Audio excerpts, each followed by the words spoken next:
Assalamualaikum warahmatullahi wabarakatuh, pemirsa Sultan TV. Selamat pagi Salam. semuanya. Apa kabar? Semoga dalam keadaan sehat dan semangat ya untuk beraktivitas kembali di hari ini. Tentunya di hari Selasa 24 Mei 2022. Seperti biasa pemirsa di pagi hari ini sambil menikmati secangkir kopi atau teh Anda, atau mungkin yang baru saja tiba di kantornya, kita menemani Anda dalam talk show bincang hari ini. Dan kami ingatkan untuk Anda yang belum memfollow media sosial kita di Instagram kita di @sultantv.co dan juga @beritasultantv. Lalu di fanpage Facebook kita di @kreatifsultan dan juga YouTube streaming kita di Sultan TV. Anda juga bisa menyaksikan tayangan kita melalui TV satelit Nin Media di channel 026. Pemirsa, kemarin larangan ekspor CPO dan turunannya telah dicabut oleh pemerintah dengan berbagai alasan dan juga latar belakang yang kemudian pemerintah menyetop atau mencabut pelarangan ekspor CPO dan juga turunannya. Kita telah terhubung dengan narasumber kita di pagi hari ini untuk membahas tema kita, yakni ada Bang Lisman Manurung, MSI PhD, selaku pengamat kebijakan publik. Assalamualaikum Bang Lisman. Waalaikumsalam, selamat pagi semuanya, Selamat shalom. pagi Bang Ya, Lisman, semangat, sehat hari ini? sehat Mbak, Sehat, sehat. alhamdulillah ya. Bang Lisman, mungkin sebelum kita bicara soal pencabutan larangan ekspor terlebih dahulu, beberapa waktu lalu pemerintah menerapkan larangan ekspor CPO dan turunannya. Ada kemudian beberapa alasan juga yang telah dilontarkan oleh pemerintah saat itu. Apakah cukup tepat ketika pemerintah mengeluarkan kebijakan larangan ekspor, Bang Lisman?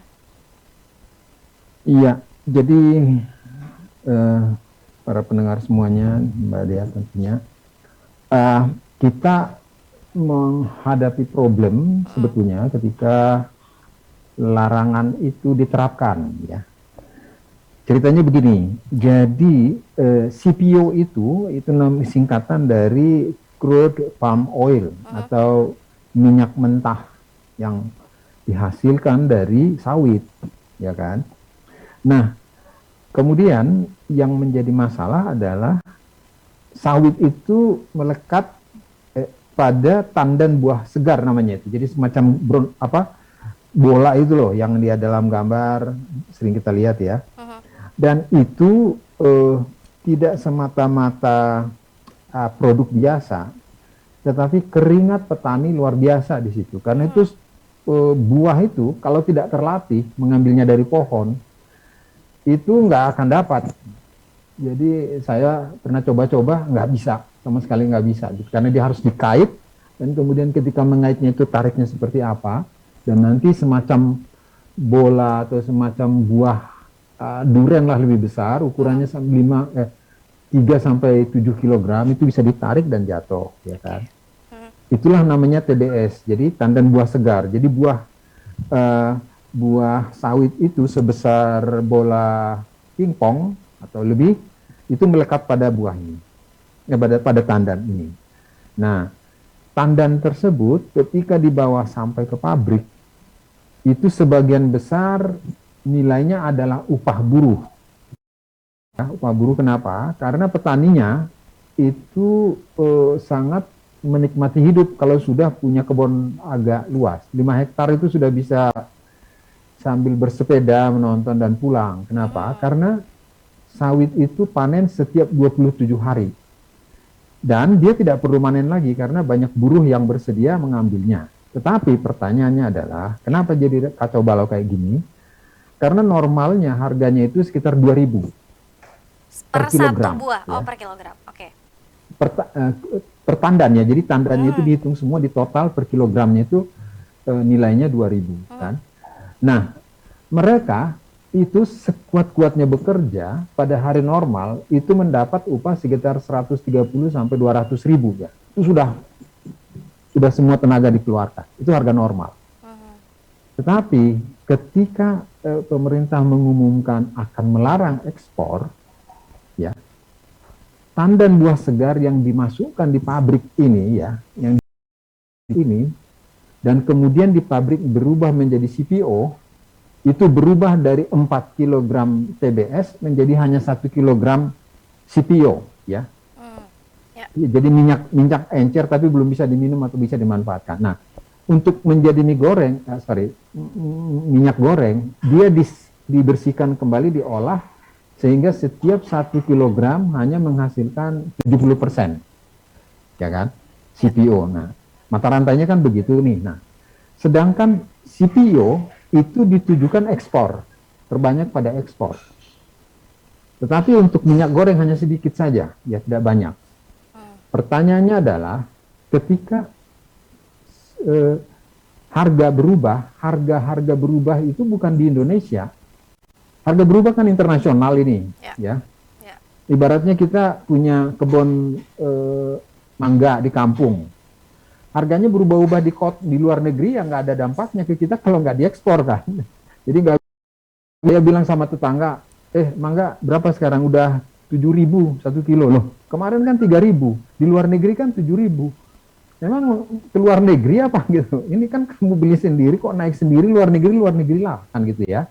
Nah sekarang ketika ekspor ditutup, ini berdampak langsung karena pabrik akan menyetop untuk membeli TBS ya. Kenapa di stop buru-buru? Karena tandan buah segar dari kebun sampai ke pabrik buah ini ya, dan buah ini kan mengandung air banyak ya. Tandanya pentingnya air segala macam. Begitu dia mengering ya, dalam tempo 12 jam dia sudah menjadi warnanya hitam. Ya, jadi dia harus cepat-cepat dibawa ke pabrik. Nah, tetapi ketika di pabrik ditolak dan dia harus bawa pulang, dia hanya seperti orang yang membawa pulang sampah, karena nggak bisa diapa-apain lagi gitu loh. Karena dia udah jadi menjadi sampah. Sama aja kita misalnya ke kota terus nanti kalau udah jam sekian udah nggak laku kan, udah nggak ada harganya, dibawa pulang juga rugi, dibuang aja gitu. Dan itu banyak yang dibuang. Nah, pertanyaannya adalah kok petani yang repot? Kenapa buruh yang menjadi korban? Petani akan mengatakan besok jangan datang lagi, Mas, jangan datang lagi, Mbak, karena oke lah saya rugi hari ini nggak apa-apa, tapi besok dan seterusnya saya tidak rugi lagi. Si petani dengan gaji cuma 120 sampai 150 ribu per hari ya, untuk seluruh kebutuhan hidup, dan bergantung ke situ, dan juga mungkin sudah utang kemana-mana, begitu dibilang sudah stop, itu saat itu juga nangis. Kalau petaninya cuman ya bersedih lah, ya kalau gini, kalau agak makmur dikit, ya udahlah saya mau jalan-jalan dulu lah ke kota, ke Medan dulu, istirahat, nonton-nonton gitu, seperti itu. Nah, itu yang menyebabkan dampaknya sangat serius ya. Nah pertanyaannya, apakah CPO itu lebih banyak diproduksi diproduksi oleh perkebunan besar dibandingkan dengan perkebunan rakyat? Lebih banyak rakyat. Kenapa? Jumlahnya juga banyak manusianya aja.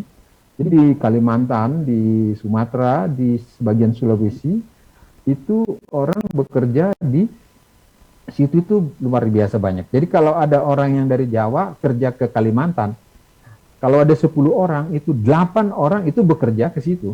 Mulai dari macam-macam tugas ya, ada yang manajer juga, ada yang ini, dan tapi banyak adalah pegawai yang bekerja ya. Bukan pegawai, tapi orang kampung yang bekerja, dan itu datangnya satu rombongan itu satu kampung, Mbak. Dan saya karena saya pernah sebagai dosen di pusat pelatihan manajer sebenarnya, saya mengenalkan, saya pergi-pergi juga mengunjungi, dan ketika mereka datang, mereka mengadakan nyampe di sana aja sudah selamat loh. Itu bisa datang 27-30 orang.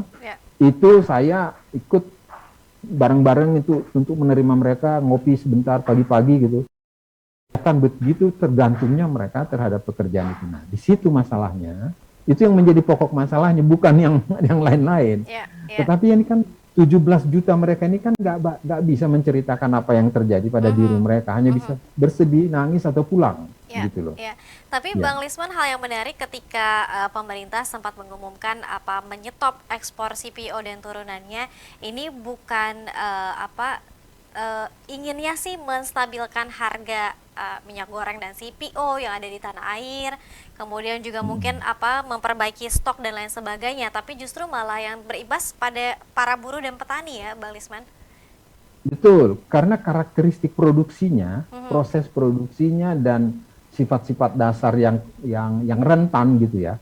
Ini kan buah, jadi buah sawit itu adalah buah yang begitu banyak menyerap air ya. Jadi ketika dia terputus hubungannya dengan air, dia cepat sekali menjadi hitam. Jadi nanti kalau dilihat di itu 3 hari udah hitam dan itu udah sampah, sudah sampah. Ya. Itu kalaupun dibawa pulang, ya gimana ya, orang cuma bawa pulang, misalnya kita dagang ikan, bawa pulang ya kita bawa untuk kita makan aja sampai habis kan. Itu sudah nggak punya nilai ekonomis gitu Ya. loh. Jadi itu yang menjadi krusial. Nah, tapi yang menjadi persoalan adalah ketika kebijakan dibuat, kebijakan kan dibuat prosesnya kan banyak pihak Mbak ya. Ada ahli, ada setengah ahli, ada ahli beneran gitu. Nah, bisa saja ahli yang bisa berbahasa Inggris mantap dan segala macam mempengaruhi kebijakan dan terjadilah sesuatu. Jadi misalnya kalau ada komponen anggota KUD di situ, jadi kita akan membuat melarang dulu, aduh, tapi dia nggak bisa bicara kan? Ya. Ya. Misalnya yang di sebelahnya itu dengan bahasa selangit dan segala macam bisa mempengaruhi proses kebijakan. Itu biasa. Bukan orang yang mengerti, tapi orang yang pandai ngomong, memberi saran begini. Kan. Ya. Nah, presiden sebagai pimpinan negara, hanya dia nanya kan, beliau kan hanya harus mendapat masukan saja. Bagus, oke, diperintahkan. Tetapi ketika terjadi sesuatu, di sini tim ini tidak cermat mengenai keadaan itu, nah itu yang menjadi masalah. Dan itu biasa dalam proses pembuatan kebijakan publik kan gitu. Bukan biasa, tapi tidak jarang terjadi. Tidak jarang gitu. Kadang-kadang karena terpengaruh oleh situasi dan harapan yang besar bahwa nanti akan naik, akan harganya melonjak. Betul harganya melonjak, tetapi karena kita melarang, yang untung adalah negara lain yang mengekspornya gitu loh. Jadi mereka yang dapat untung, kita yang cuma dapat bagian yang susahnya, kira-kira gitu. Oke, baik.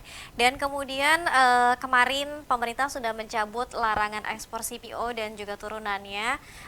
Ini menjadi tentunya kabar baik, Bang Lisman, bagi para petani dan mungkin yang paling bersukacita saat ini siapa, Bang?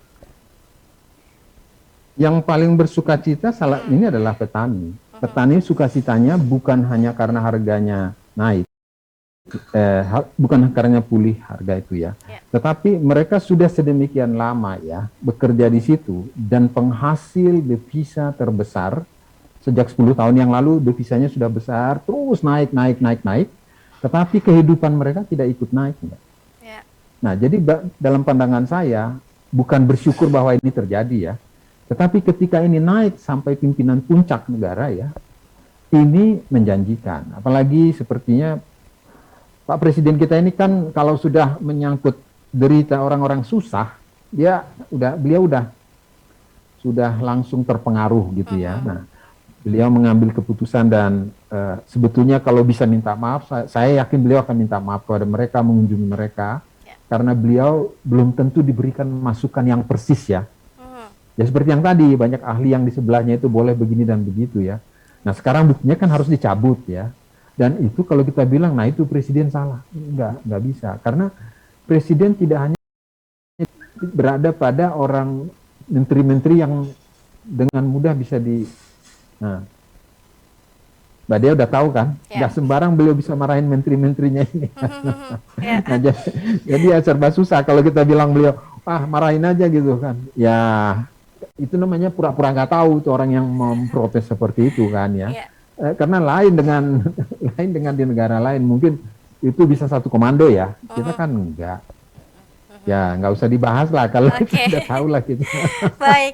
Dan kemudian ada setidaknya mungkin ada selain mungkin banyaknya kabar beredar dan mungkin sampai kepada presiden, bagaimana kemudian para petani dan buruh bersedih ya Pak terkait dengan penyetopan ekspor CPO dan turunannya. Kemudian alasannya adalah pasokan minyak goreng dan juga mungkin CPO di dalam negeri yang sudah kembali melimpah saat ini.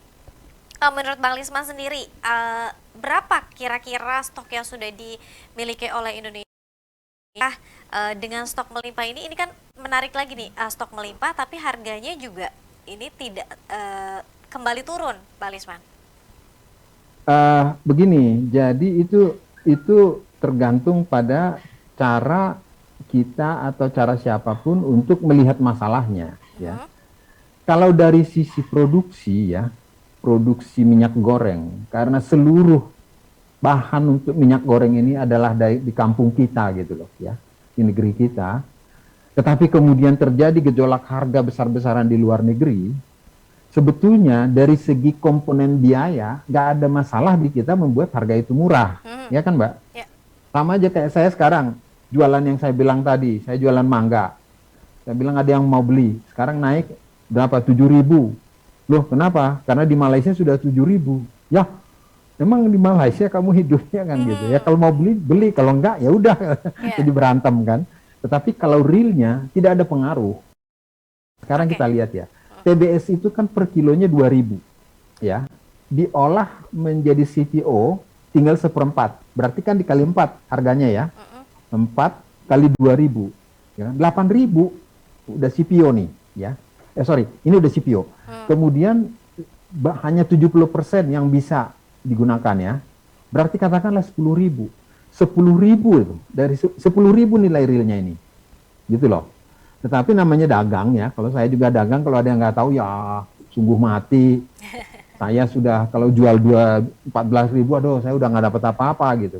Terus mbaknya begitu dia bilang begitu, kita lihat, mbak saya juga lihat pulang-pulangnya dia pakai BMW kan pulangnya kan dia sungguh mati terus jalan Ya. terus. Nah, maksud saya ini hanya bicara orang dagang ya, nggak sulit kok menghitungnya. Dari petani Rp2.000 TBS sudah cocok buat mereka. Petani dan buruhnya sudah hidup ya. Nah kemudian itu diproses di mesin retret dia menjadi CPO, turun harganya atau naik harganya menjadi 4 kali lipat lah nilai minyak ini. Berarti kan 4 kali 2.000 kan, 8.000. Oke, ongkos mesin segala macam, hitung-hitung saja begitu dan semuanya. Tetapi artinya mereka pun bisa menjual 10.000 pun bisa, 11.000 pun bisa minyak curah ya. Itu udah minyak goreng curah itu, bisa gitu loh. Mm-mm. Yang penting, karena apa? Harus diingat bahwa apakah hanya CPO hasilnya? Bukan, di luar CPO masih banyak hasil lain gitu loh. Ya. Dari perubahan TBS ke sini masih banyak. Ya, masih banyak perubahan-perubahan. Jadi ya itu harga orang bisnis ya. Tetapi artinya harga produksi pasti layak untuk membuat harganya sampai ke tingkat 14.000 ya. Mungkin Pak Presiden juga hitungannya begitu, tapi kalau sudah urusan dagang lain cerita lagi kan. Jadi Ya. Ya. kita kan ini harus banyak pihak yang harus terlibat gitu loh. Ya. Kira-kira demikian. Baik, ini untungnya fantastis juga ya Bang Lisman kalau itu jadi dengan hitung-hitungan yang sederhana ketika sampai di konsumen ini bahkan katanya ada yang sampai 24.000 ya, 25.000 saat ini Iya, per iya. 1 liternya. Bang Lisman, kita harus jeda terlebih dahulu, nanti kita akan Terima lanjutkan kasih. lagi. Setidaknya ini ada 3 Ya. alasan ekspor CPO dan turunnya resmi dicabut oleh pemerintah. Selain tadi mungkin stoknya yang sudah cukup melimpah dan juga ada beberapa poin penting yang kemudian dijadikan sebagai bahan pertimbangan pemerintah untuk mencabut larangan ekspor CPO. Tetap bersama kami dalam bincang hari ini.